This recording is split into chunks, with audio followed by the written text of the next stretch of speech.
হলিউডের ঝলমলে দুনিয়ায় সৌন্দর্য, সাফল্য আর আত্মবিশ্বাসের এক অনন্য প্রতিচ্ছবি অ্যান হ্যাথাওয়ে। 2026 সালে পিপল ম্যাগাজিনের world's most beautiful cover star হয়ে তিনি আবারও প্রমাণ করলেন এই দীপ্তি কেবল বাহ্যিক নয়, বরং গভীর আত্ম উপলব্ধির ফল।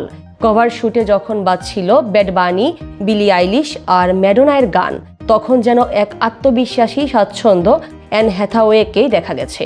অথচ ক্যারিয়ারের শুরুতে নিজেই ছিলেন নিজের সবচেয়ে কঠোর সমালোচক। নিখুঁত হওয়ায় চাপে নিজেকে বেঁধে রাখতেন তিনি। 2001 সালে দ্য প্রিন্সেস ডায়েরিজ দিয়ে যাত্রা শুরু করে ব্রোকব্যাক মাউন্টেন, বিকামিং জেইন এবং লা মিজারেবলস এ অভিনয়ের মাধ্যমে নিজেকে অনন্য উচ্চতায় নিয়ে গেছেন।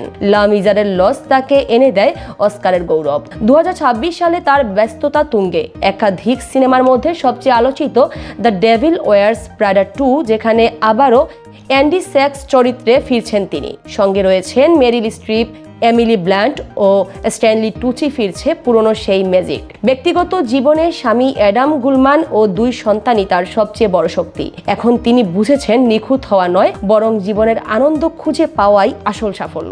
তার ভাষায় সৌন্দর্য মানে শুধু নিখুঁততা নয়, হলিউড কাঁপাচ্ছেন আবারও অ্যান হ্যাথাওয়ে। সত্য আর অপূর্ণতার মধ্যেও লুকিয়ে থাকে আসল সৌন্দর্য।